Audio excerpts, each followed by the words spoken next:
And we're live. Good morning, good evening, good afternoon, wherever you are, and welcome to Dreamy Dreamland with me, your Sensei Al Bob, here to tell you a story. So, do you know whether you're AI? Where are you coming from?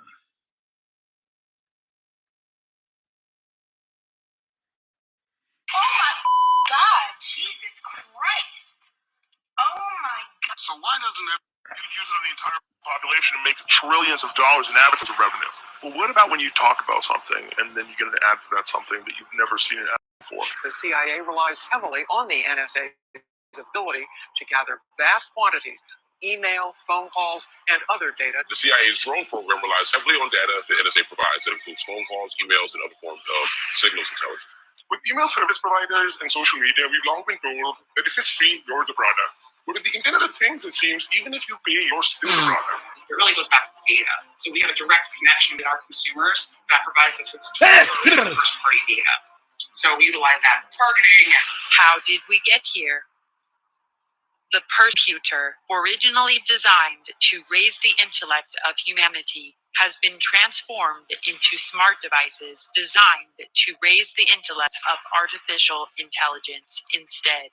In order to correct the AI, Google felt that they needed to re-rank all of the data.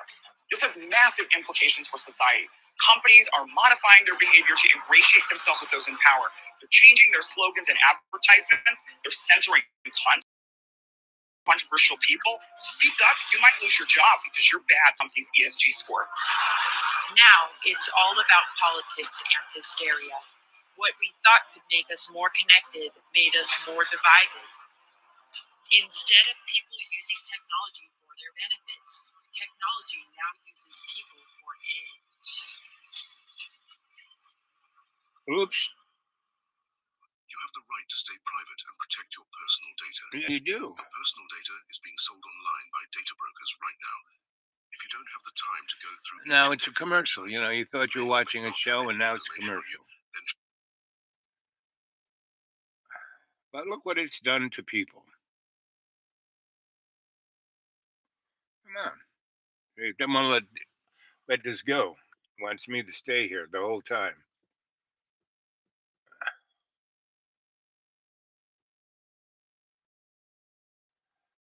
Won't go away. It wants to own you. Somebody who was trying to look out for you now amortized. See, it won't let go. Come on. Let go. Let go.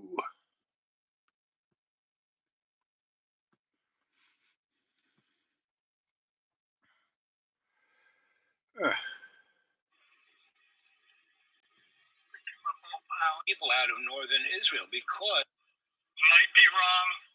This place had a lot of that, and those families are still here, and they all kind of married into each other. So the black folk look kind of like white folk, you know what I mean? So, know what I mean? and they've been there generations, so everyone kind of gets along. So And the ring is the that's my NSA social listening in. motif. Did you receive the two YouTubes I sent you with Scotty and Scott Ritter and the other guy. yeah. Yeah, I looked at both. I'd actually seen the other guy already. I saw Scott Ritter. What do you think of those guys? They're talking about Israel. Well, they all obviously make good points, but let's see, what do I think of them? I mean, they basically said all those good points, and basically said, well, if something doesn't really drastically change, Israel has a good chance of being non-existent in a very short time. Well, I mean, that's reading the tea leaves. May be right, reason to think it, might be wrong, reason to think it. I mean, who knows what the future's going to be? Nobody does saying, know. "Oh, you're reading the tea leaves. You don't know shit." Basically, because of the level of conflict there, and they those guys described it very well, especially the dynamic between the United States, Israel, Now listen to this. I'm saying that Hezbollah and Beirut and Iran. That was very well described and how it would play out. Hezbollah is not going to attack Israel until Israel does something catastrophic, and then they will. Wait a minute. They've been attacking about every other day. Yeah, and as they described it, it's a acts of war. Right. A tit-tat, a total, what the IDF did to the Gaza Strip. Yeah, tit for tat, but it's acts of war every other day. Right. That's the point I'm making. Right. But it's not all out war. It's tit for tat because. But all Israel has to do is choose the time of all that war they want, and they put it in the bag. Well, they don't have it in the bag, and that's how they described it. That basically, that's one reason why Israel has pulled 70,000 people out of northern Israel, because what will happen is once Hezbollah pulls the trigger and goes full in, instead of just, hitting this, Israel bombs this place in Beirut, Hezbollah bombs that place, and there are always, the things hits, kills a few innocents, whereas Hezbollah is very, very determined to hit military sites, not just general population. And they're very limited. They go for a specific military outcome. Whereas once the trigger is pulled, close to 70,000 Hezbollah, well-trained, well-armed guys with a real strategy will flow into northern Israel and go as far south as. Now, let me ask you a question. What do you think the United States would do upon that occurring? Well, the problem now, is. Just tell me that. Okay, I'll tell you what. The bottom line is this: Hezbollah is not going to pull the trigger until. I didn't ask you that. I asked you, what do you think the United States would do? Well, okay. If Israel starts it, America won't. Wait a minute. It's unclear who starts it. No, it'll be very clear who starts it. Because no, it's not. I just got you telling you each one has been doing acts of war every other day. But tit for tat, not all in. Yeah, but they're acts of war. Okay. Not all in. Back to my question. What do you think America will do if Hezbollah attacks Israel with forces across the border? What do you think? Okay, so this is what I think will happen, because this is what has been happening all along. Bottom line is Biden is basically a war criminal who's is in conspiracy with Israel, and they will continue to back Israel.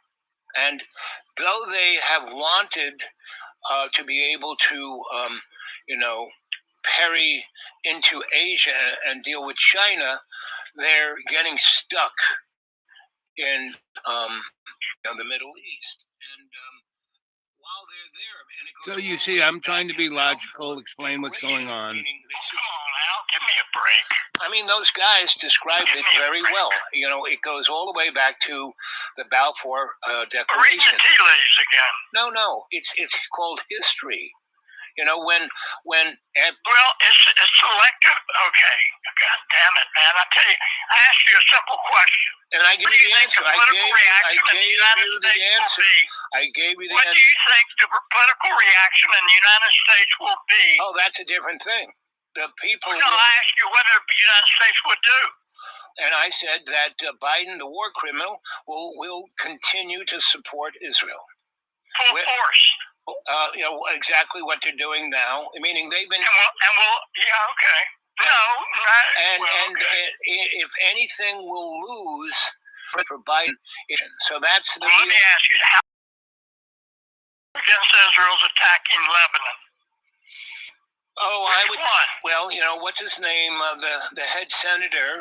He came close to that, but he didn't really.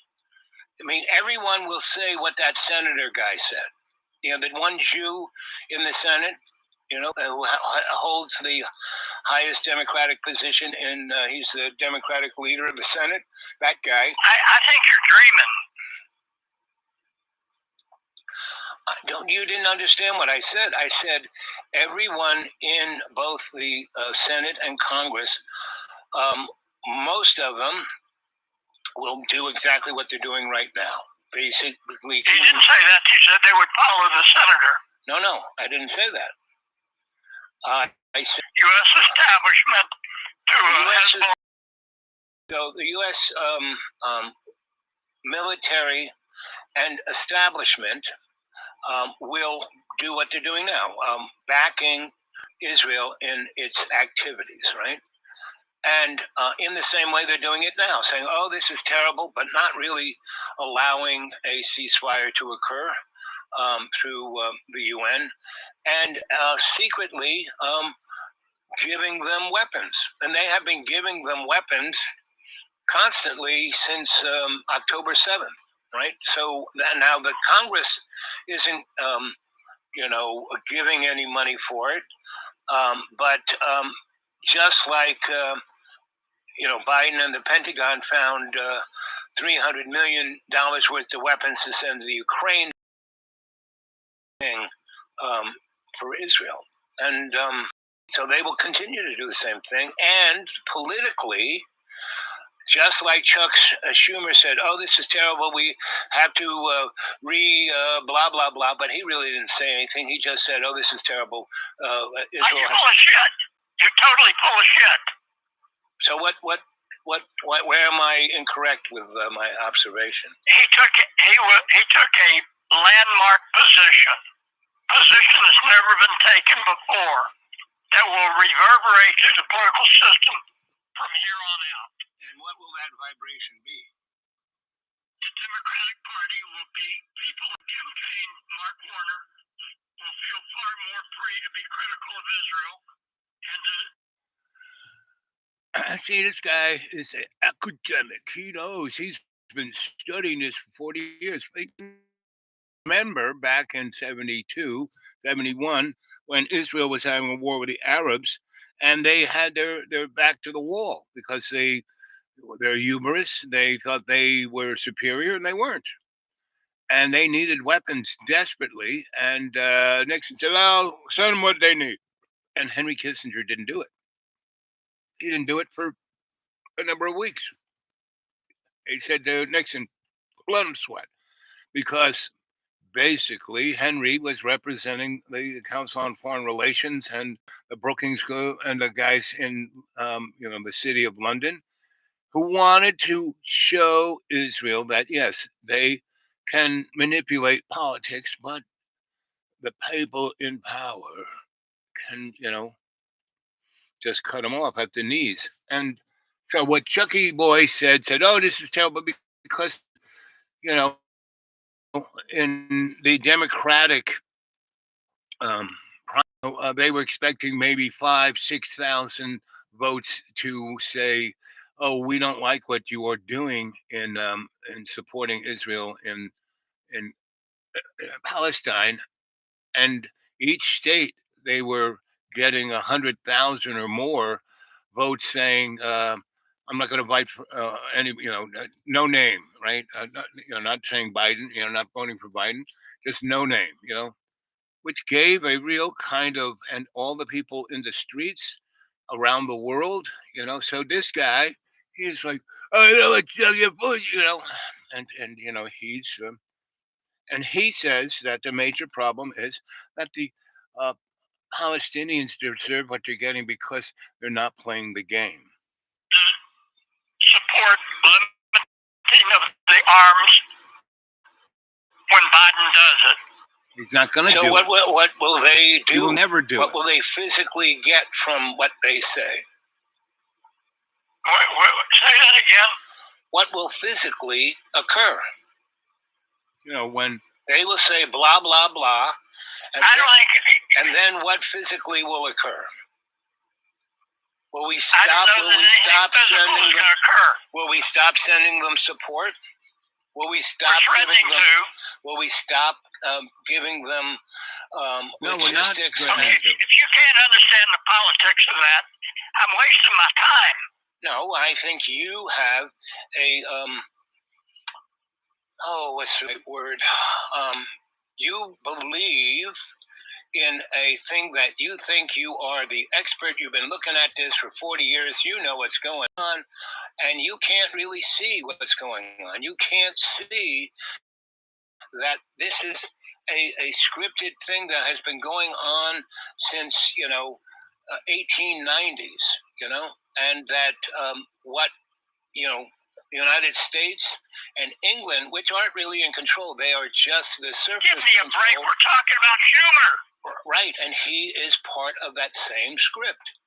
Oh, Al, come on, Meaning goddammit. the population. I mean, look, if you don't understand the significance, the whatever the population in significance America. is, you cannot address the significance of what Schumer did. And I did. It's a political jujitsu. He said this because he sees that his constituency doesn't like what we're doing. So he is saying that. But there is going to be, just like Biden has said, oh, this is terrible.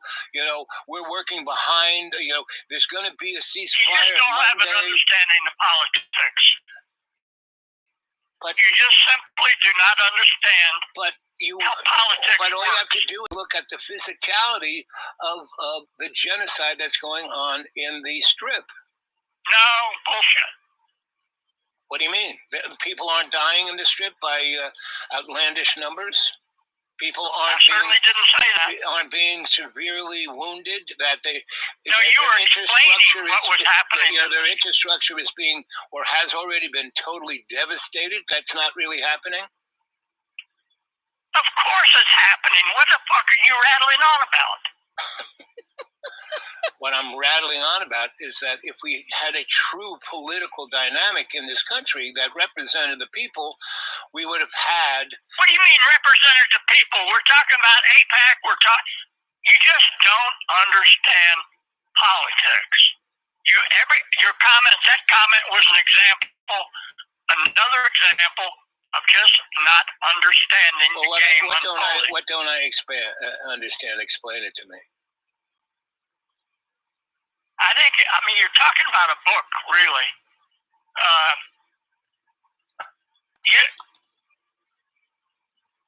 America, okay. Let's see. You don't understand the way politics works. Well, explain it. Back to Schumer. Schumer turned a page that will reverberate from here on out. I didn't say it was going to change everything. Or anything. No, it'll change anything. I'll guarantee you it will change anything. We have a number of senators already calling out and calling Netanyahu on the carpet. Democratic senators. The Democratic Party is a monumental thing to make a break with the government of Israel. Politically monumental.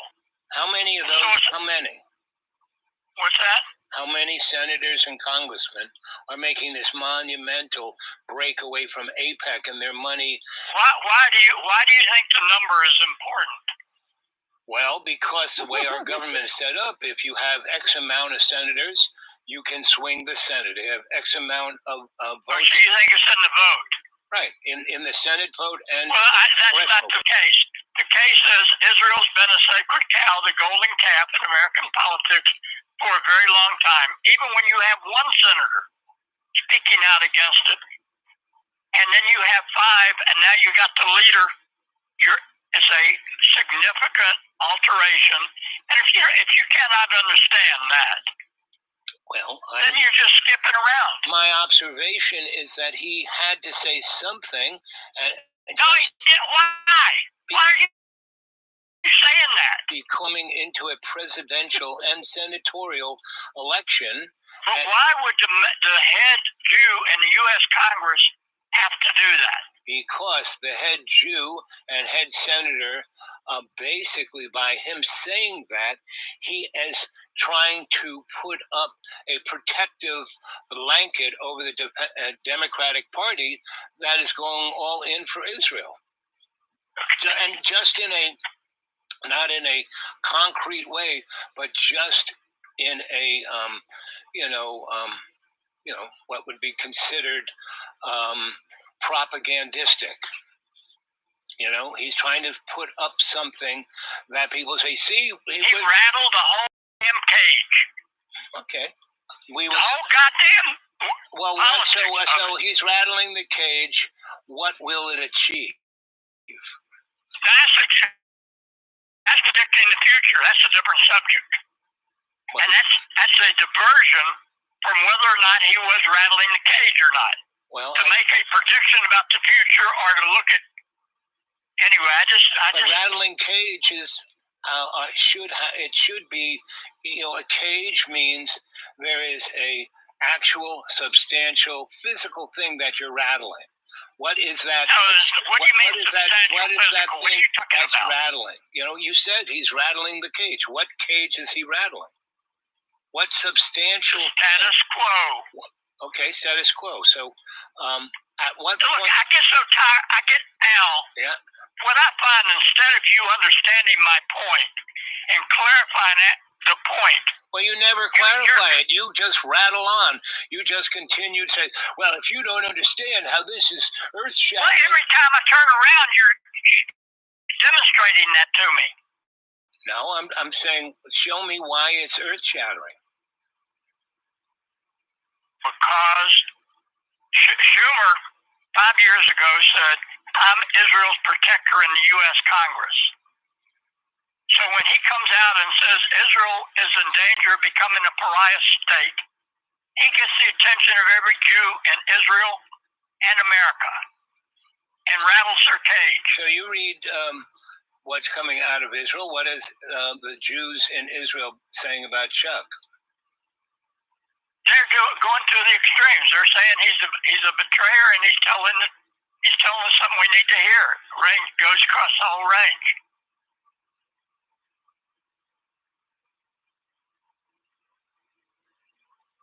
At what point do you think there will be a observable? I have no idea. So here we are. It is March. I guess it's what is it? 16th, March 16th, and Israel said they were going to start their attack on the last city in this strip where 1-point-something million Palestinians are just laid open, nowhere to go.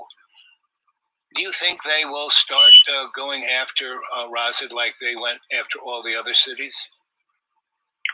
Do I think they'll go after that last city you're saying? Uh-huh. Well, they certainly want to, but they're being stopped on many, many fronts. But that was their whole game plan, was to destroy. They want to level Rafah like they've leveled the other cities. Right. So what would be the outcome if that were to occur? Well, that's a different subject. Okay, so I mean, what's the outcome of destroying Khan Yunis? Well, it wasn't. Khan Yunis didn't. There was still another place for the Palestinians to go, right? So they went over to Rafah, which is where Israel said, "Go there, you'll be safe." And Khan Yunis, yes, it's the second largest city, right? Was it? Well, they've leveled Gaza City, they've leveled Khan Yunis, and now your question is, what happens when they level Rafah? Right. But see, Rafah has a lot more people in it. Refugee camps all over the. Right. I don't know how they're going to deal. Is covered with innocent people. And the other interesting thing is Israel really hasn't deterred or knocked down Hamas whatsoever. There's still a strong military because if they weren't a strong military threat, Israel wouldn't, need to go into Rafah. If they were, still a few guys with AK-47s and RPGs, that's not a real threat, but they are a military threat. It's obvious that the IDF's major force really has not blunted Hamas. And by what they've done, the remaining population, who most weren't, one way or the other about Hamas, now everyone supports it. Now everyone is a Hamas. Not before. Before, the majority of the people in the Gaza Strip weren't Hamas. So it's, I think Israel has, its hubris is beyond belief. They blow the shit out of everything, but that doesn't mean that they're going to destroy Hamas, because they would have to kill more than 2.5 million people. Well, I would be shocked if they destroyed Hamas. They don't want to. They can't do it. They don't want to. Then why? They don't intend to. Then they only want to talk about it.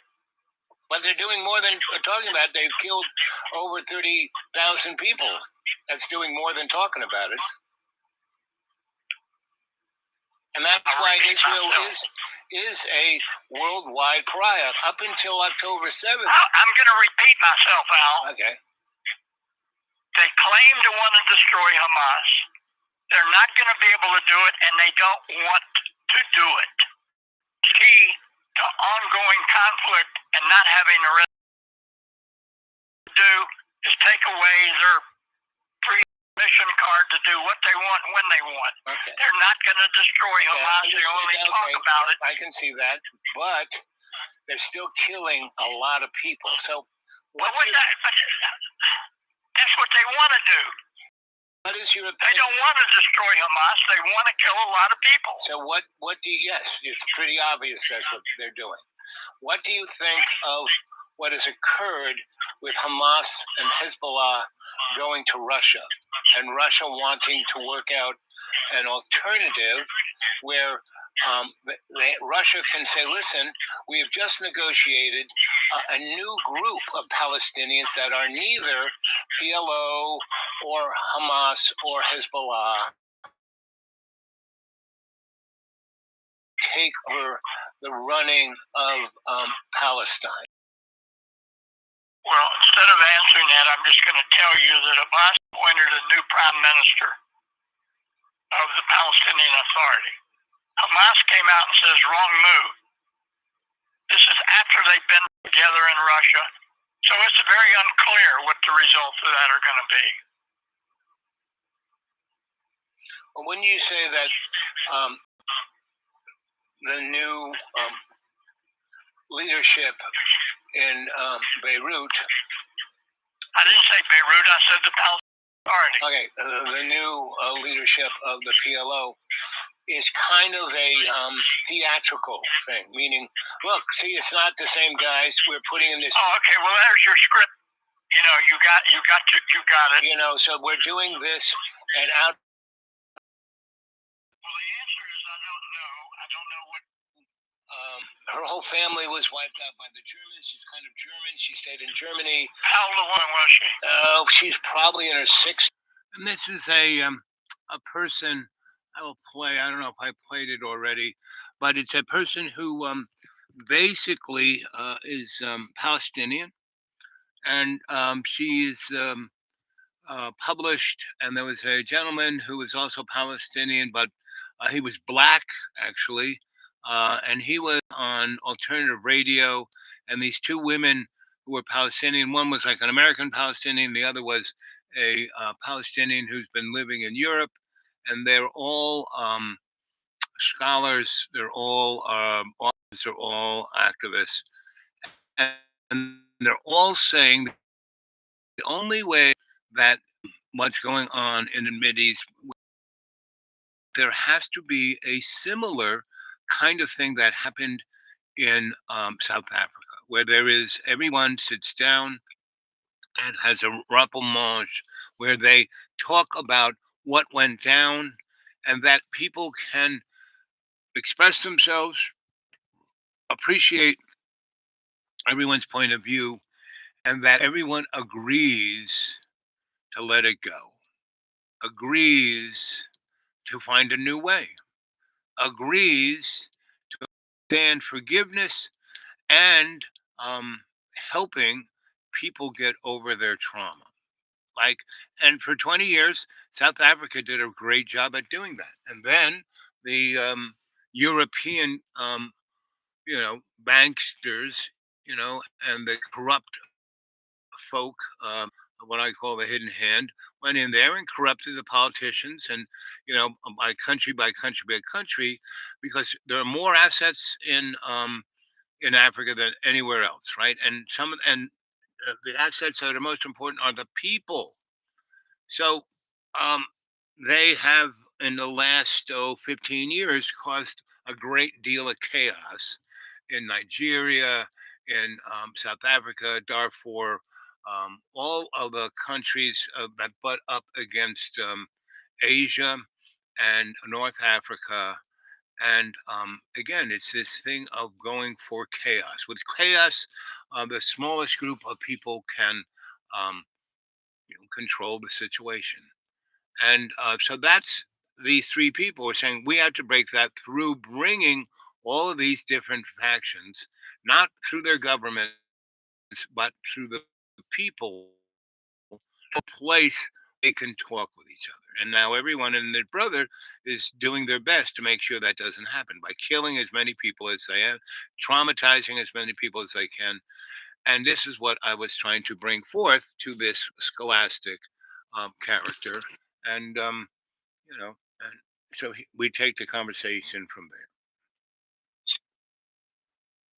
60s, and there was another woman talking, whether it was probably in her 30s, who was more American. But they started an There were two women guests. And how long ago was this on? On Democracy Now! It was either Thursday or Wednesday.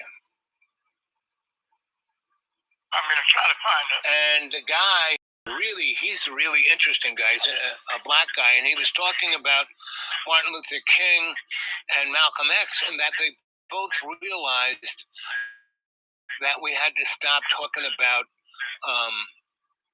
we have to really start forgiving, understanding, and having these deep conversations in a cultural sense. And that's why both those guys were whacked, because they left, meaning as long as Malcolm X was, talking about, the way he was in the late 50s and early 60s as a Muslim, get the whitey, that was fine. He was going to be left alone and allowed to do that because it separated so many people. It didn't give the black folk any kind of momentum. And then when Martin went and said, I have a dream, and he got basically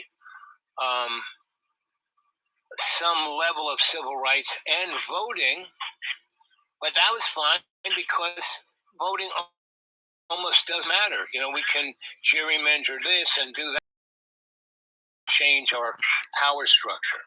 And so, Martin Luther King, with the Poor People's March, said, okay, so that was then, and that's good. Now we have to move forward. And the thing that's in everyone's way is that when I said I have a dream about white people and black people, little kids, well, in reality, white and black people are treated, poor white and black people are treated the same way. And the majority of the population of the United States is poor, not rich, poor.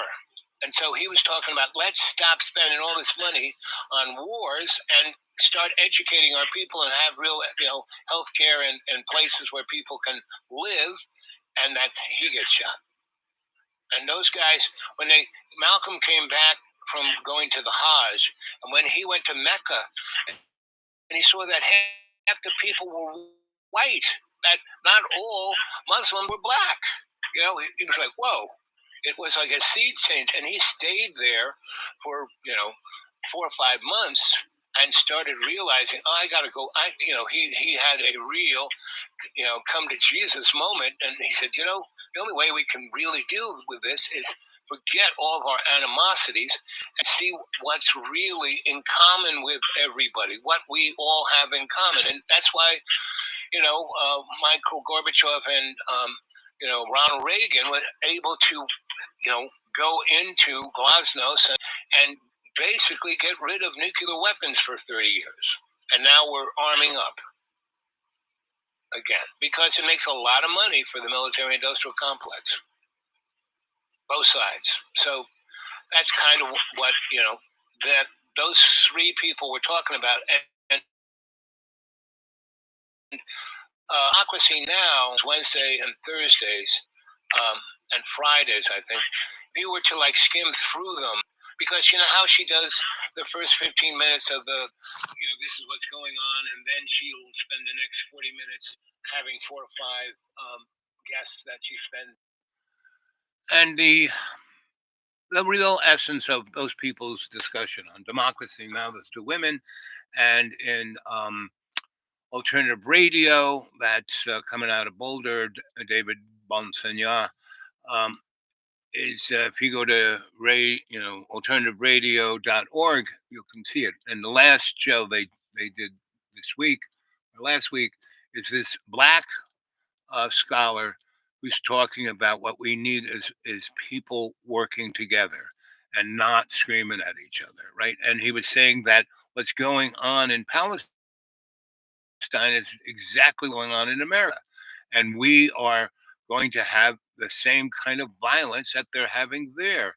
And that's why so many people are in the street in the United States supporting not just the Palestinians, they're supporting, a good deal of the people who are in the street are, Jews for peace, because they realize that there is no security.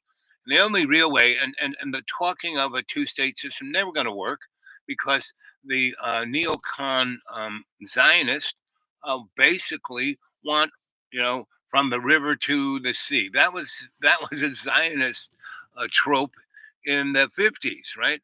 And so the greater Israel, and it's not even for the Israel people, right? It's for their and see they are why does Israel, and again not Israel but the Zionists, why do they get such a ship from the United States and England? Because they are carrying the water for the United States, and the United States and England are also carrying the water, meaning both those countries are expendable. They aren't the leaders. They aren't the bad people. No, people in those countries are good people, right?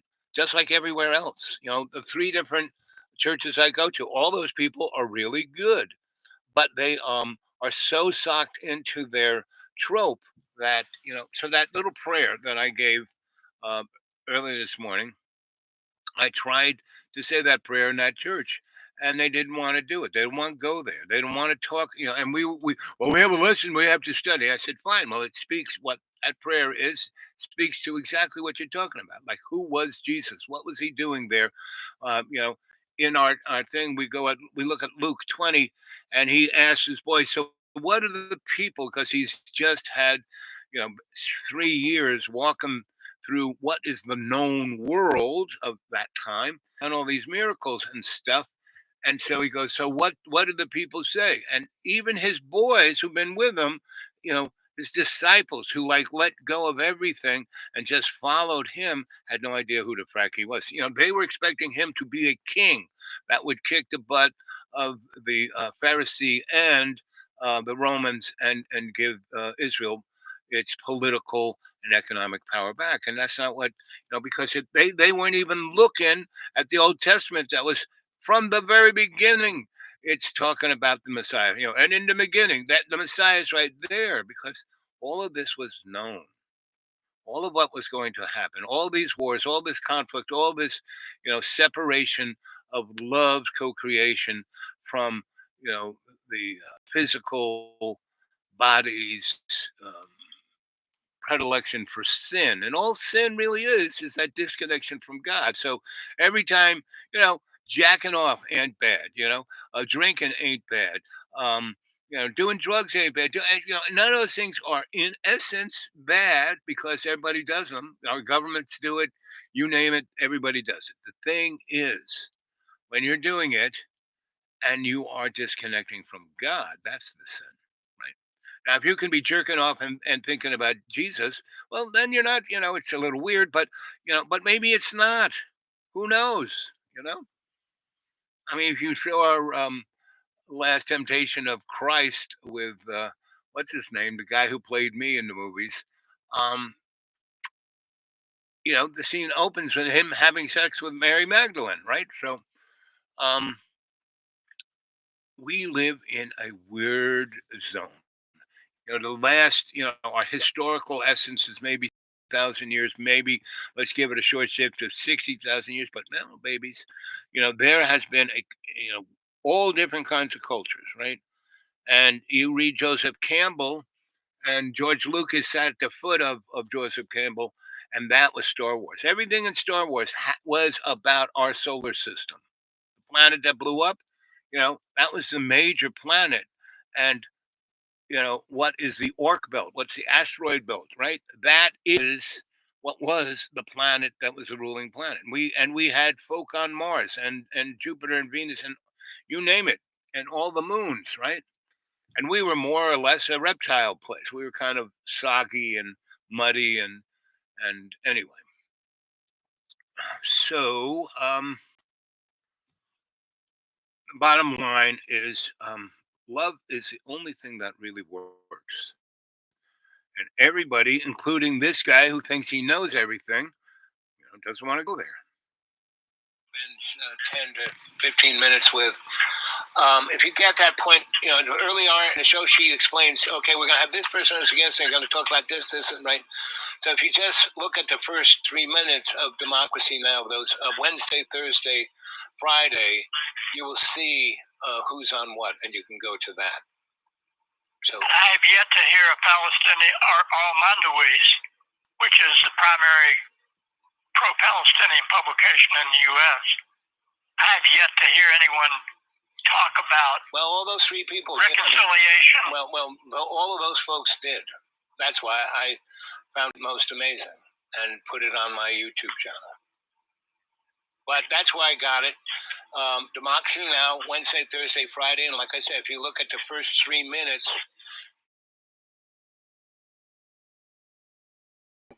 to those things, the guy who had the last show for Thursday. But it's certainly not a mainstream line of reasoning. Well, it's understandable. It's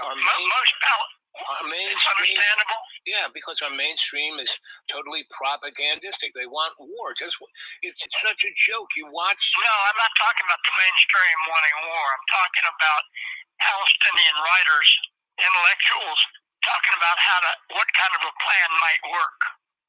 What do they want to put on the table? You're not going to hear from. Why the fuck you keep talking over me? I don't.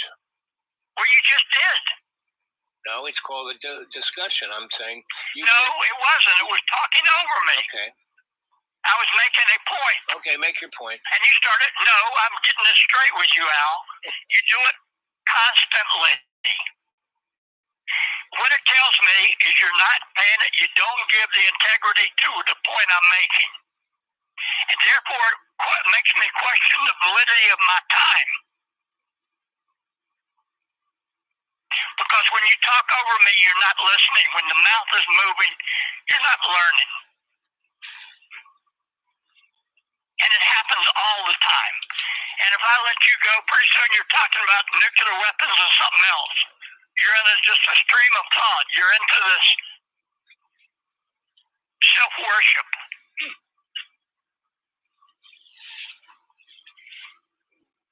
I was just looking at a thing today, not long ago, about the Israelis have set up at the kibbutz areas where that music festival was taking place.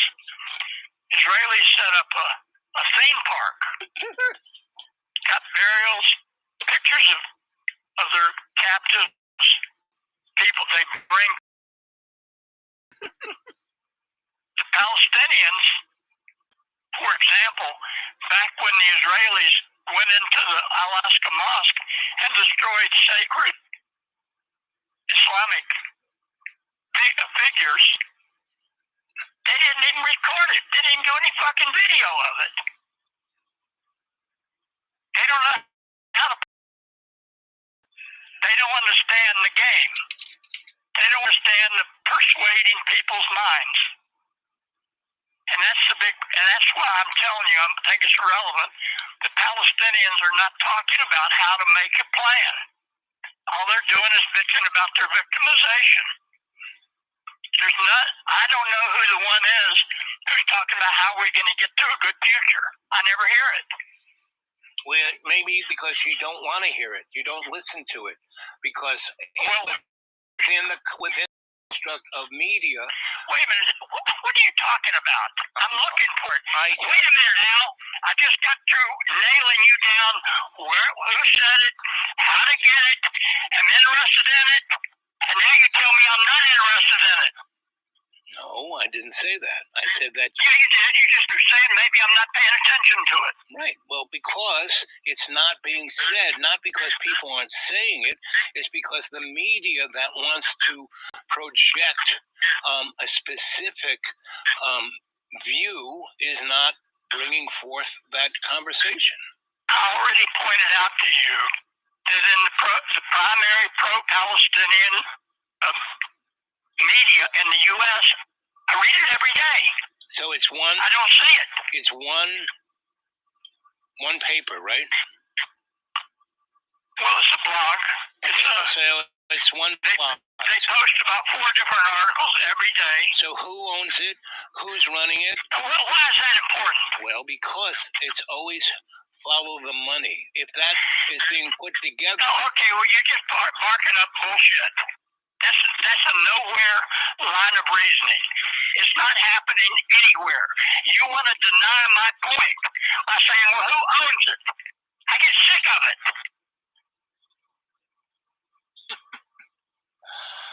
Sick of it. So you're telling me the New York Times, the Washington Post, ABC, CBS. I didn't talk anything about the Washington Post or the neocons. So if all of those medias are neocons and you can't trust a word they say, what makes this any different? Well, it's an anti-Zionist paper, and they find not all, but they're constantly publishing articles by Palestinian spokespersons and writers and critics. I thought I said that. No, you didn't. So do they publish any critics that state, hey, guys, why aren't we looking at how we can change for the better? No, they don't. There's nobody saying that. So if no one is saying that, shouldn't that raise maybe a little bit of doubt of the validity that this outlet actually represents the voice of the Palestinian people? No, it doesn't. Just because it represents pretty well the voice of the Palestinian people. And what shows that? One blog that puts out 4 pieces a day is. Oh, give me a break. Same old bullshit. You act like I don't know what the fuck I'm talking about, and you do. No, Who owns it? I'm questioning the validity of just one source. Within any. Well, why the fuck don't you know about this source 5 years ago? What the fuck is it? Why are you thinking you know what's going on in the Middle East and you don't even know about it? I never said I know what's going on. I'm saying look at these things that are right in front of us, and what do you think about these things right in front of us? And you basically always go to the same trope of that the Palestinians don't know how to play the game. Okay, well, that's really the trope you have. You really don't discuss anything other than they don't know how to play the game, and it's because as children they're given slingshots, and it's paid as play. Okay. You say the same thing over and over. Well, I hear you saying that, and I take that as an insult because you didn't understand the relevance of the point, and you're just floating around.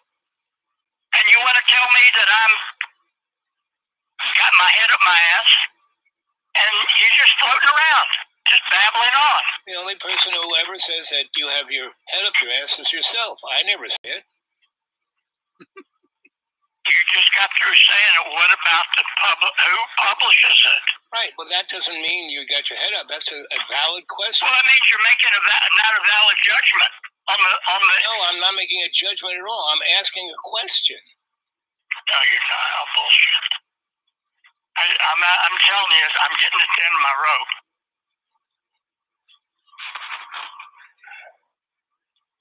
When I'm making about the Palestinians not knowing how to play, I just got through giving you an example. There's no video of the destruction inside of the mosque. There's no video. Nobody had the common sense to know how influences other minds. They don't know that. They're into resistance by any means necessary. They don't understand it. It hits them in the head. There's nothing more relevant to say about this whole subject than this, in my opinion. The reason we're in this hole is because Palestinians have never had an end game. They want a two-state solution. They want their own land. That's what they've been asking for. That's bullshit. Why is it bullshit? What happened about in the 70s when they had the movement of peace for land? Well, it just tells me you're not following it very close. You're not tuned in. Most Palestinian intellectuals are not say the two-state is a diversion and a fraud. Well, at this point, I would agree. Well, okay. So the majority of they have a Palestinians history where they tried to negotiate, where they tried to go to the UN, where they tried, nonviolence, when they tried many things, and all they got was murdered. And at a certain point, you get beyond frustrated when you lose so many people in your family. You go past being logical. Well, you go into we just saw an event. Trauma. And that's we just saw an event. The last 15 years is experience of trauma. Well, you wanna keep talking, I guess.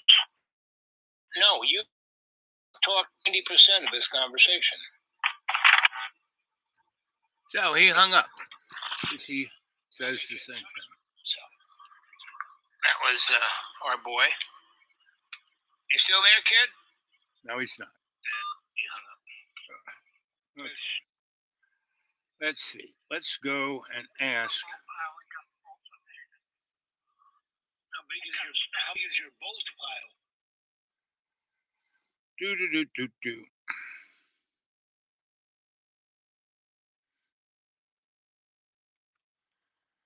Any videos of the Mahasa Mosque in Palestine that was destroyed a number of years ago?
hosting with Bluehost Cloud, the new platform made in partnership with WordPress. Find out more at Bluehost.com.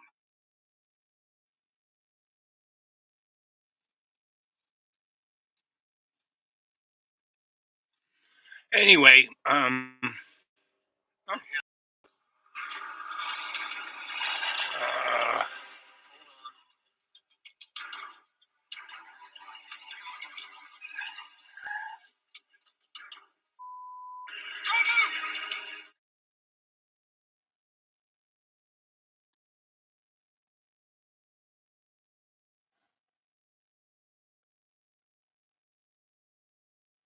so the guy said, the Palestinians didn't make any video of the destruction of that mosque, and here it is.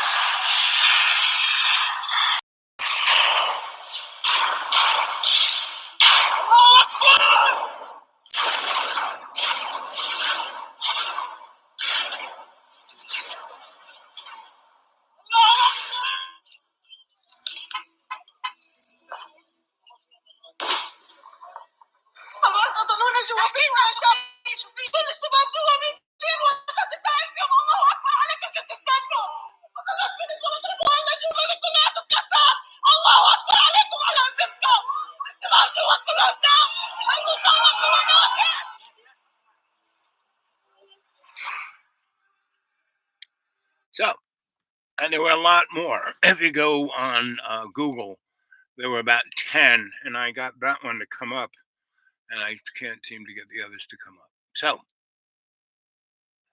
guys like that, again, the difference between a scholar and a scholastic is the scholar asks questions, the scholastic wants to tell you what's in his book and that he's right, and he's making a point, and his point is right, and you can't disagree.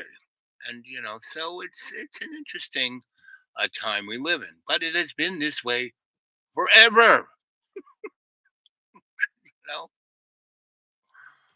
So let's see.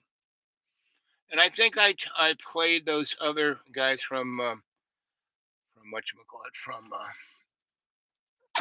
Democracy Now, and those two are Democracy Now is really a good website and blog and YouTube, and alternativeradio.org is really good. And let's see if I can find that, so you can get at least the info of who the guy was. Let's see.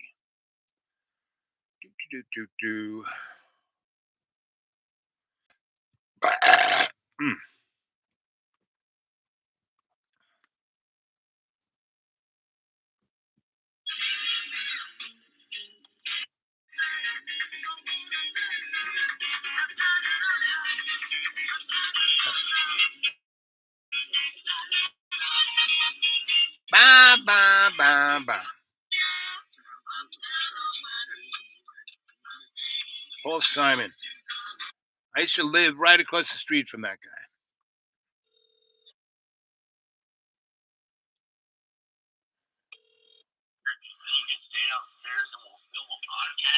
Well, not yet. I have, as I... To keep up with what's on the show and get on Trump states around our country. With what they do. We've already given them close to $6 billion crucial for Ukraine. Senders say they are open to a 30 year. And so my foot is definitely a lot stronger than it used to be. We doing a dance that can't be beat. We barefootin'.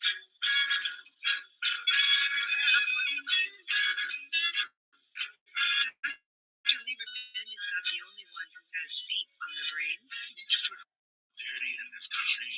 Here's your guy. Bethlehem, I think, is an amazing sort of slogan to put it together, because Birmingham as the crucible of the civil rights movement, and Bethlehem as the crucible in many ways of the liberation theology tradition that the civil rights movement was based on, and to see these abuses, this apartheid occupation happening in historic Palestine, creating a strong cultural connection and reality to that history and that rhythm and that spirit of the Black liberation movement, the Palestinian liberation movement, organizationally and at the grassroots, because it speaks to the similarities of the struggle. It speaks to the similarities of the reasons why we're both in oppressed situations.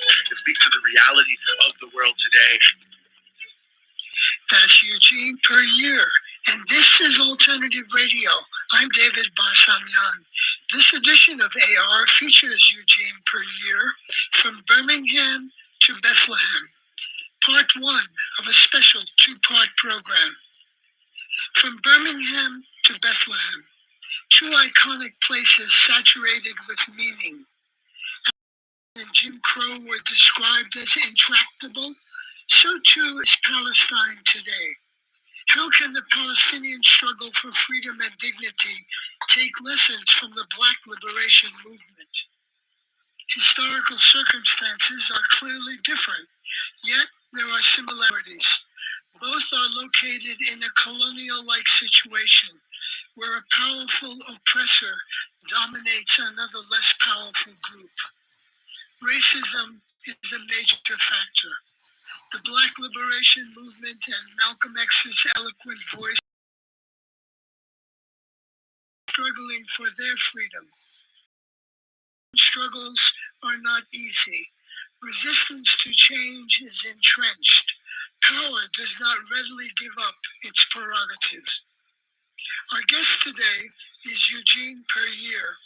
He's a journalist, activist, and public speaker. He's a founding member of the Party for Socialism and Liberation. And he's the host and producer of Breakthrough News. I've actually talked about Black Palestinian solidarity many times before during Black History Month over the years, but it's never felt so poignant as our current moment. And it's a long history, and it's a deep history, and it has deep connections to the undercurrents of both struggles, what they're really both about in their core essence. Two oppressed people trying to find a way to overcome their neo-colonial, colonial overlords who have imposed upon them for decades, and in the case of the Black liberation movement, centuries, a certain form of living, and denied their humanity and denied its reality. And when you start to look at the history of Black Palestinian solidarity, it's interesting to see how it starts to come to be in a major way. I mean, you know, one of the most major figures talked about today in Black History Month is always Malcolm X, right?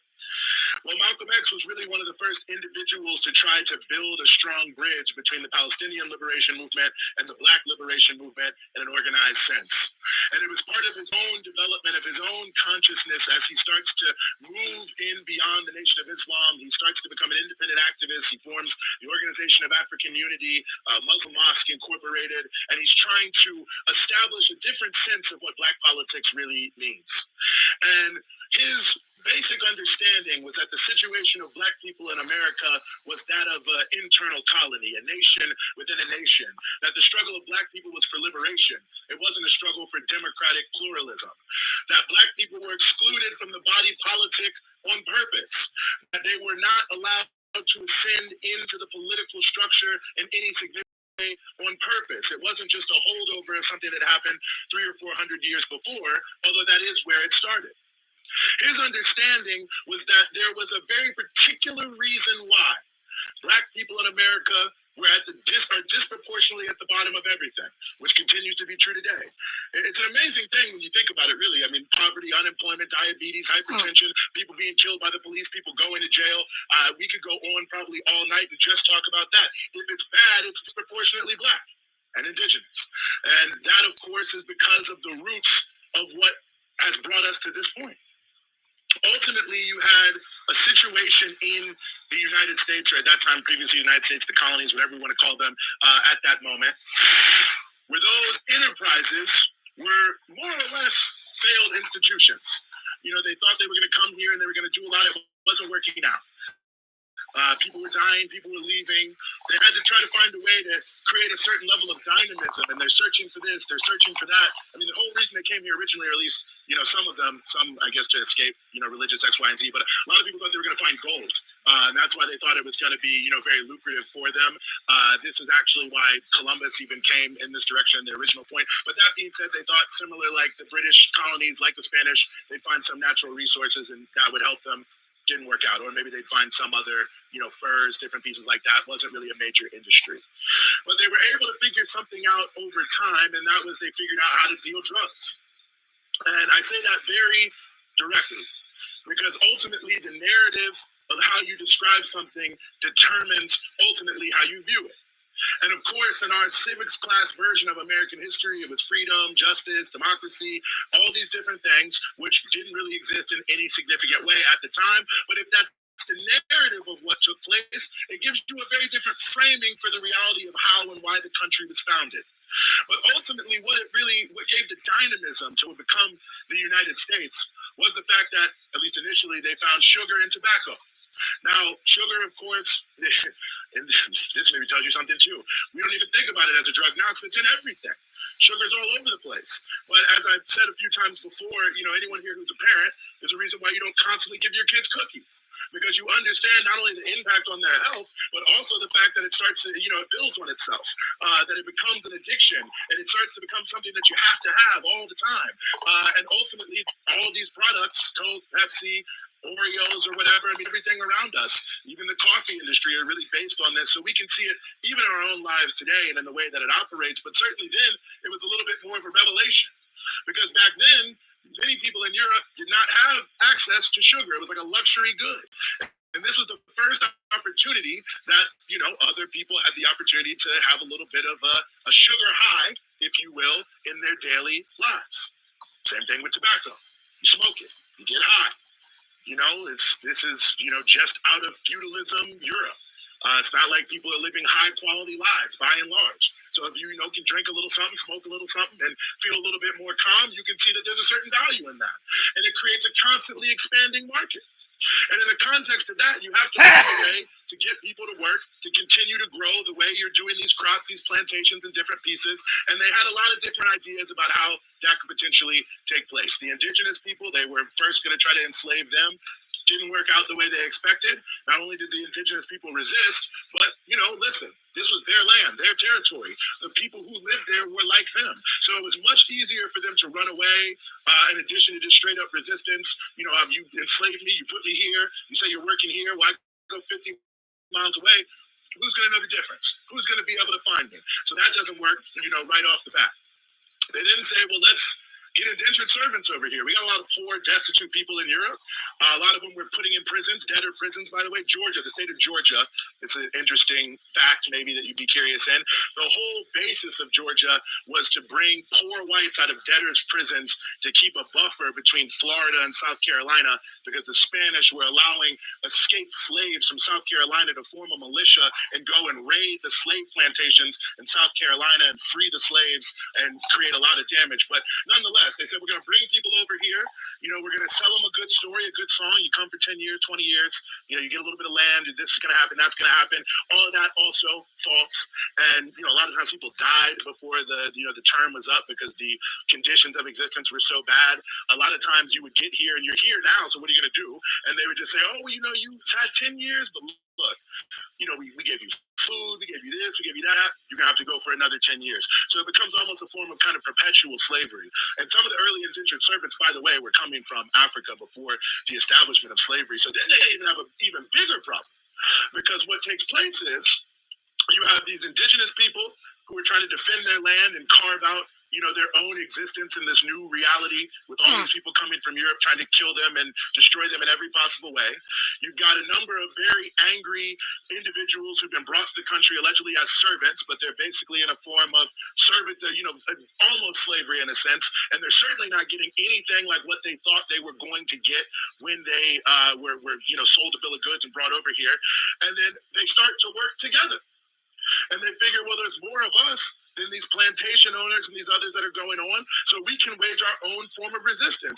So now you got the opposite problem of what you were hoping for. You wanted a stable labor force, but you got a bunch of angry people who would rather over you and find a way to live amongst themselves without you, and they're not really concerned about your plans and the budding industry that you're bringing forth, insurance, shipping. It's just, you hear it a lot when you talk about black reparations, but it's true. You can easily find it. There would be no banking and finance. Like, why are there deep capital markets in America? Slavery, 100%. Why do you have all this massive insurance industry? Slavery, 100%. The modern timber industry, we could be here all night talking about that, but I won't. But the basic point I'm making is this is the genesis of African slavery in America. Because they figured we have to find some group of people who we can get over here and make work to keep this expanding economy going, but we have to be able to control them.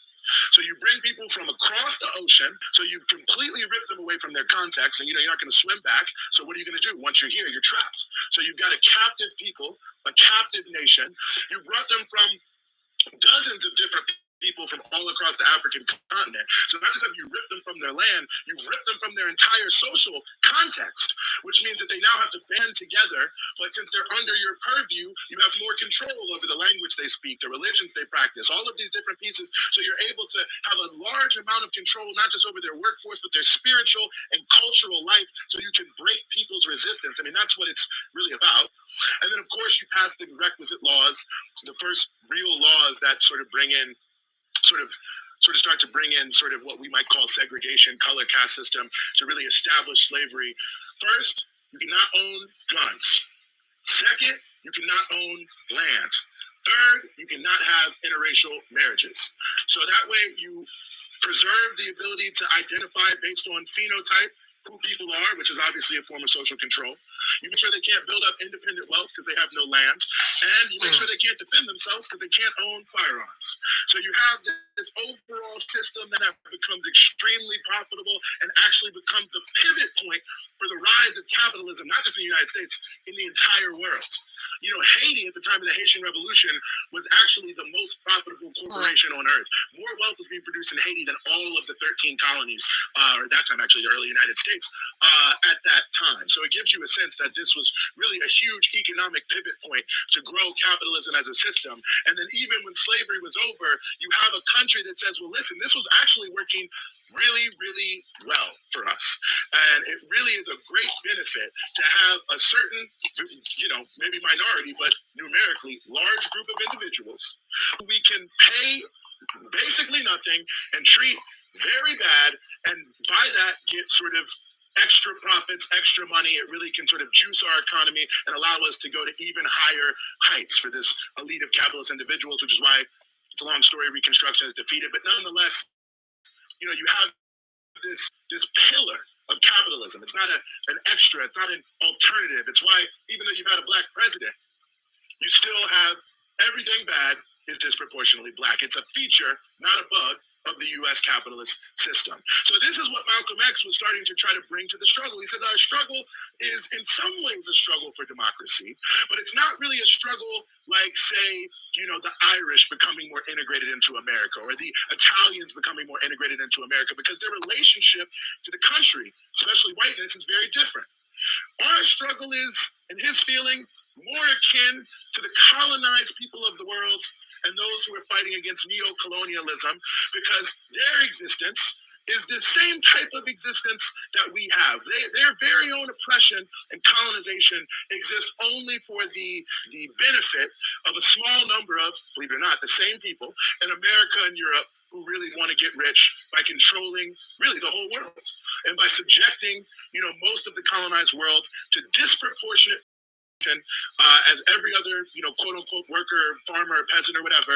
So somewhat similar to the United States.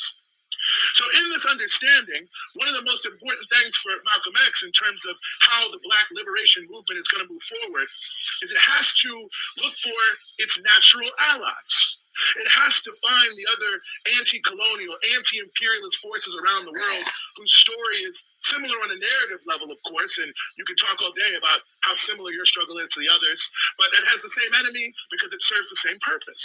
So he very quickly starts to move in many different directions, but one of the main directions he starts to move is towards, you know, Middle East, West Asia, of what you might call then, because of course, you know, Egypt under Nasser and what was happening with Algeria, with the Algerian liberation movement, all these different pieces, this area of the world was really a cradle for anti-colonial struggle and resistance. Of course, Malcolm also a Muslim, and so he's looking to go to the traditional areas, also the heartlands of Islam, and make close connections between the Islamic world and the Black liberation movement. And so in the context of this, it starts to bring him into contact with the Palestinian people. He goes to Gaza in 1964. He meets with the top jurist of Gaza. People, maybe you've seen the photo of Malcolm X shaking hands with an imam in Gaza. That was the top jurist, the top judge of Gaza at that time. He meets with the early leaders of the PLO, which becomes Foreign Palestinian Liberation Organization in 1964, and starts to forge ties with them as well. And obviously, the natural rhythm is clear because the nature of the Palestinian struggle is so similar. I mean, why is it? Why is it that Zionism is in this space? Because, you know, when Zionism first started saying we need to create our own country somewhere, at first they were going to go to Uganda, believe it or not. They were also thinking about Argentina as well. For various reasons, they thought both of those, it's not really going to work the way we want it to work. You know, and one being, and we can see this even now today, right? The narrative power of being able to connect to the stories of the Old Testament, the sort of historic reality of the Holy Land. It gives you sort of a narrative benefit there in terms of why you should be there and steal the land. And let's just be clear, the land is stolen. You know, in 1948, when they start, they own 6% of the land. They wage a war, kill 15,000 people, expel 750,000 others. Then they own 78% of the land. Well, that you stole the land. You didn't buy it. You took the majority of the land you didn't own. But why were they able to succeed is the real question. Because the desire of Zionism to have a homeland by picking this particular area of the world actually coincided with another very important motion. And that's in the post-World War I era, the desire of the British Empire to take over everything that had been controlled by the Ottoman Empire. Because the British Empire, you know, biggest empire, rule Britannia, England rules the seas. The sun never sets on the British Empire. So they see a big opportunity after World War I, along with France, but mainly the British, to take over the former colonial territories of the Ottoman Empire in this case, but also Germany in other cases, in order to increase their own power. And it's an important element, because not only is this just generally for thousands of years, right? This is the crossroads of the world. But beyond that, you're starting to also see the emergence of oil as a commodity. So there's a lot of, key things. You got the Suez Canal, which of course the British have been working since the mid-1800s to control. You've got oil starting to emerge as a big issue here. But you have to be able to critically control the area. And again, this is the benefit of history and really going to the primary sources, because most of the Zionist leaders were very openly talking and writing about this at the time. They felt no compunction. But what they realized right away, and what they would say to themselves is, listen, we can never really survive in this area. Like, we're not going to be able to steal the land and be a decided minority from, hundreds of millions of people whose very aspiration at this time is to be free. I mean, why was it that you had the quote-unquote Arab revolt at that time? Because you had people who were looking to leverage the British against the Ottomans to free the Arab nations so they could, work on their own lives and improve their own situation. And so there's no way for Zionism to stay there and to say, like, yes, we're going to control this territory, unless, as they said, we have a real powerful friend. And you can't have a more powerful friend than the British Empire at that time. So, and America, of course, just stepped right into that space. So ultimately, these two things coincide. And the British, in the Balfour Declaration, and this is why we talk a lot about 1948, let's talk about 1917, 1918, 1919, 1920, and what the British did then. That's critically important to understand this. They say, okay, cool, sounds like a great idea to us. Because what they're saying to them is, look, if you back us, we'll be the 100% backers of Britain and the West. I mean, this is the whole language they're using. They're saying we'd be a bulwark for Western civilization against Asian barbarism. That's how they talked. Now they say it's not racist in its roots. Well, go read what they were saying at the time and then tell me it's not racist. I mean, you can see what's happening now, but just look at how it started. In that context, you have the emergence of this moment where the British decide to create this space where you're going to have this homeland. So this is the identification that Malcolm X and these early Palestinian leaders are making amongst each other, because they're able to see the similarities, very different stories in many ways, although similar sort of players when we're talking about these various imperial powers. But they can see a very similarity about how both sides have ended up in a pretty bad position. Like how they basically ended up there because their oppression was extremely profitable for someone else. And that ultimately that someone else tended to be the same people. Maybe if they found a way to get together against a common enemy, they could actually liberate themselves in a very profound way, because as isolated struggles, it would be difficult to break out. It'd be easy to isolate. I mean, this is the essence of British imperialism, right? And all imperialism. The Romans used to say it: divide and conquer. That was their strategy. The British, when you read the colonial, if you go, it's actually interesting if you want to ever do this research, you can go to London, you can go to all the colonial office. It's very well, the record's very well kept. And they're talking about it. They're saying we have to be if we want to take over India and these other places, just like the Romans, divide and conquer. So, the Palestinian liberation movement, the Arab nationalist movement, the Black liberation movement are all thinking at this time, we have to move closer together because they want us to be divided, whether it be language, whether it be religion, whether it be nationality and patriotism. And this is the essence of what Malcolm X is trying to say. If you couch your struggle in the essence of American patriotism, you can't win, because it means that you're going to isolate yourself from your most natural allies around the world. So they start to come together in a much more profound way by recognizing these understandings. Malcolm X was, of course, brutally assassinated February 21st, 1965, Audubon Ballroom. We now know, and we knew then, but we now know the FBI, the NYPD coming together and doing their own divide and conquer of elements in the Black movement to make this possible.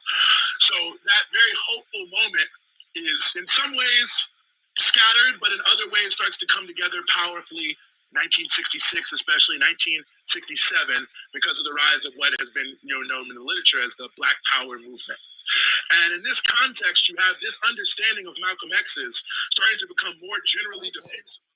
Because ultimately, the Southern Freedom Movement is able to win some huge victories. The Voting Rights Act, the integration. So, I'm going to be out of a battery soon, so I'm going to. I'm going to.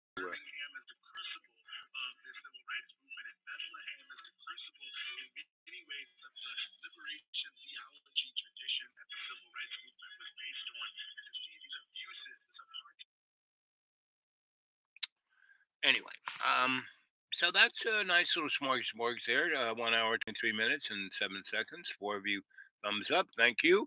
A few comments. I'm doing fine, and I hope you are too. Here it's, I'll give a little shout out. Let's see how much battery we've got here. It's not in the red zone yet. So today is St. Patrick's Day, and St. Patrick was a Roman spy, right? And he came to Dublin and went to Trinity. Trinity, the oldest known university in the world that has been in activity consecutively. And, Alexander the Great's libraries, a good portion of them were parked there. And so basically, St. Patrick was a character. He was a itinerant scholar. He basically was funded by the Vatican. He wasn't per se a priest, right? But he was a scholar, right? Theologian. And so elements of the Celtic culture is definitely Christian. Jesus kind of showed up there after the cross. Jesus walked around a good deal with Mary Magdalene and, left little camps all over the place, bringing his word, his good news, not Paul's, corporate,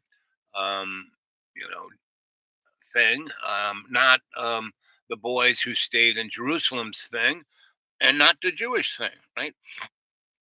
And so Christ was, kept going, and Christ is still here. He was from the very beginning. He's here. He's not going nowhere, And with Mary Magdalene, they had the Merovingian, bloodline, and so they have been sprinkled all over the place. Gurdjieff Lesbensky stumbled onto a good deal of this. There was, what's his name? I have him as a character in one of my novels. Anyway, so that's why this is such an interesting time, because it bubbles up every 800 years or so, or 600 or 400. It kind of bubbles up, and there's this nice swing. So we're going all the way over here, and there is no real difference between Jojo, the used car salesman in Maryland, and Downey, the little weenie from the failure, the corporate loser. Not even a good grifter, right? But he just keeps. He keeps getting used, because his homeboy was, oh, what's his name? Oh, he was the lawyer who did, you know, the commie scare in Congress. And he was a real piece of work. He was a total homophobe, but he was gay and died of AIDS. And, and that was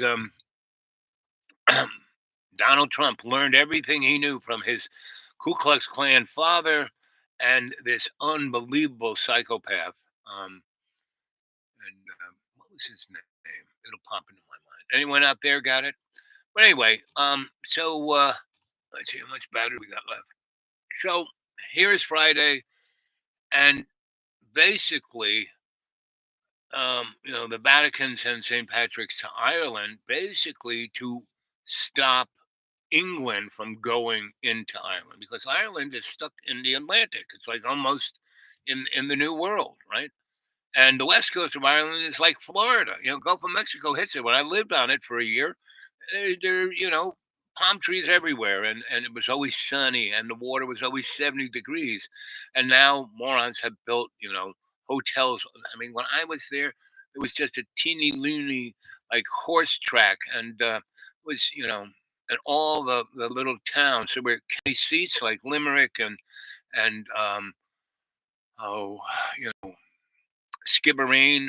Um, um, was that part of that county is where the fingers, the ring of Kerry was. And so anyway, um, this story has been as long as the human race, right? And I'm going to go out with a prayer. You know, Father Sky, Mother Earth, Holy Spirit, thank you for the fellowship that we've had today. And at church, I was able to speak your love to our congregation, even though the minister and the teacher didn't want it talked. Like me, before we had, fellowship, they kind of brought me in a room and like grilled me on what kind of Christian I was, and they didn't, when I said, well, my mother was Irish, right? But she was very connected to the Vatican, and my dad was Italian, and he was a movie star, football hero, and then war hero, you know, bird colonel. And so both my parents were um, very prominent people, but they weren't from the rich class. I mean, they were in the back, like my mom's Irish folk. They came to America before, basically, the Revolutionary War, right? And they came to New York, and the Dutch were running everything, and they were like mobsters from Ireland, and so they had some money, so they said, "Screw staying here," and they just went straight north. They went right into the Mohawk Valley, right? And it was like the deep green, right? The trees everywhere, and there was the Hudson River. You could take a boat all the way up into New York State, and right almost where the Hudson was Lake uh, Huron, and the Great Lakes were just right up there. And so they saw, and they went and saw that almost if we had some kind of waterway um, that could connect the Great Lakes to the Hudson, and then the other part, going out towards Iceland, to Nova Scotia, that's the real super shortcut because New York City is almost in the Caribbean, right? But if you go out that way, Nova Scotia, it's a hop, skip, and a jump to Ireland. So anyway, that's what they did. They took the money they had, the resources they had, and they went straight up and they started logging, cutting down because New York City was expanding, really, really expanding. So was Boston. So they were the suppliers of lumber, and they could float it down the Hudson River, right? And so they kind of started taking the logs from the Hudson River and just going north up towards, northwest towards the Great Lakes, and north towards where they wanted to build a canal because they were, Venice already had canals. They knew what the canals were. How we doing? We're in the red? Nope, we're still there. So that was my mom's folks. So they were what were known as the robber barons. My mom's family, right? Well, that's like in the 1640s or so, right? And then and England was already expanded. All those big countries were already. Denmark was placed as a banker business cartel, basically, and so they they were instrumental in basically building the Erie Canal. My mother's family, and they built towns with all that lumber that became cities like Buffalo and Syracuse, and then the first industrial belt was right up there because there were a lot of iron and coal and from the Appalachians were just right over there, and so was the Ohio Valley, and they stretched into all of that and built hotels, towns, cities, banks, and made a fortune on trees. And so, by the revolution, these guys were well to do and had a lot of political power, and that's where Tammany Hall came from, and that's what my mom was part of. Because she was a gorgeous woman, was brilliant, and her mother was German, Steinbeck. John Steinbeck was my second cousin, right? And so when know, she was going to go up to college, but um, her family didn't have the money, right? My great aunt had the last because about 5 generations from the revolution, they were really rich, so they didn't work that hard. They just spent the money. Took 5 generations. So anyway,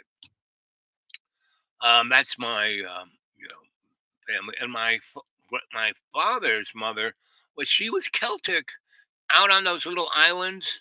Um, when you saw her, um, Star Wars, and Luke was trying to hide out, right? And there were all those islands. Those were Celtic islands, right?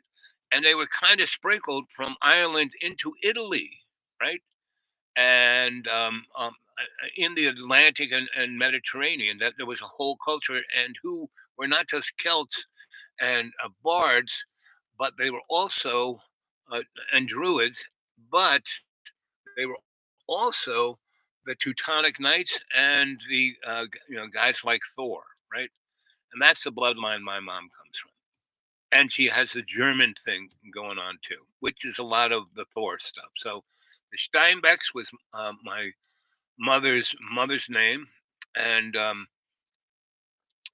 so when so she had a lot of connects, and she graduated high school at 15 when her father died. She had to go get a job, but she was going to go up to college, and she was the only one who's going to make money for the family. She had 8 brothers and sisters, and so she went and worked at the gum factory, Doublemint, I think, or somebody, Smearmint or whoever.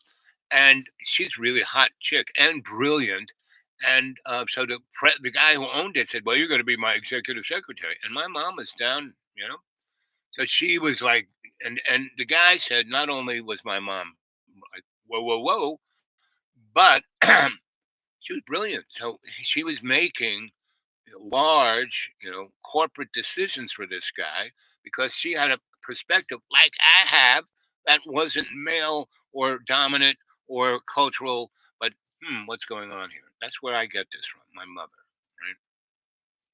So she does that, and so she's making her way, and she's climbing up the corporate ladder, the only woman doing that, and she's like, whoa, she's a curvy girl, all of like 17 when she's at her height in that corporate world there. And what happens is um, this guy who owns the thing, his wife is getting a little pissed about my mom's and her husband's closeness. So what happens is this guy has enough juice where he gets her into nursing school in Roosevelt Hospital, right? And she goes, and he gives her a chunk of change, so she's not going in penniless, right? So she can buy some nice clothes, get a place to live. You know, and he keeps kind of sending her stuff, right? So she gets in there, and she twigs. And so Roosevelt Hospital, big hospital. New York City was still New York City was a manufacturing town up to 2000, but New York was really a big manufacturing town. And so the corporate folk wanted their workers to be somewhat healthy so they could work. So Roosevelt Hospital was a big hospital that took care of the poor. But conversely, they had a big hospital take care of the rich, right? And they also had a medical school and a nursing school, and they had through connection with um, John Hopkins and the Rockefeller Foundation, they had a research facility in that hospital. So my mom shows up to nursing school, and within 6 months, she's basically running it. She's already, she knows she's going there. She's already done all of her homework, learns all the anatomy, learns all the science. She's an amazing reader, has a photographic memory. Again, I get all from my mom. And how are we doing? Oh, we're getting in the red. So you're gonna have to come tomorrow and hear the rest of the story of my mom, and I'll tell you the story. Right? Love you guys.